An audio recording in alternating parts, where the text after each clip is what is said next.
It can be a great time for Halloween, of course, but you know, it can also be a scary time. And with us today to talk about Halloween safety, Carrie Williams, Executive Director of Rainbow Fleet, and happy Halloween, Happy Carrie. Halloween. I love y'all hat. Oh, thank you. And I know you're like, Meg, come on, really, whoopee cushion? No, I'm kind of impressed. I mean, I feel like you can eat whatever you want all day. That's no one true. will ever know. That's so true. I didn't think about that. It's like the chubby costume.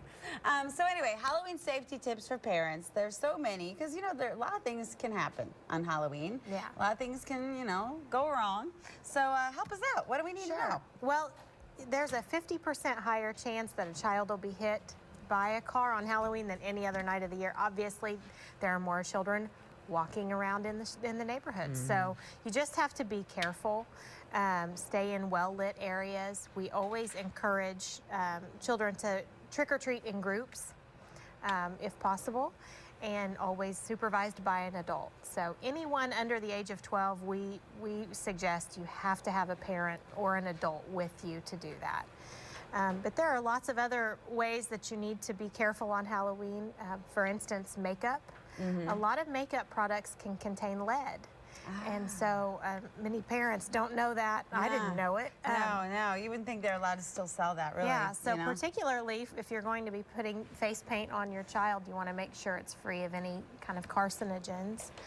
Of course, masks, another issue, right? Yeah, masks can obstruct vision, too, for children when they're walking. So you just have to make sure that you are kind of testing everything out ahead of time, make sure it's actually going to be functional on the night of.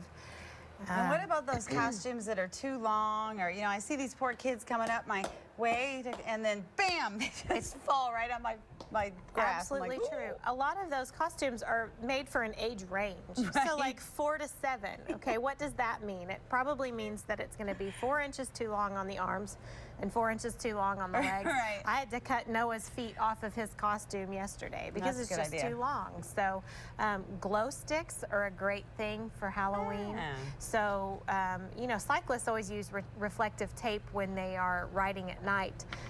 But glow sticks, reflective tape, anything like that that you can put on your child that, one, they will think is cool, but kind of helps them be more visible to traffic when they're trick-or-treating also. Okay, what about, so we get the candy and they're like, ah, dying to get into it. What do we do? How do we make sure that candy's safe? Well, you know, you have to check it. You have to eat that candy, make sure it's safe. See what happens to you first. That's right, yeah. Test it out first. We always trick-or-treat in our neighborhood. We feel like we're pretty safe if we do that.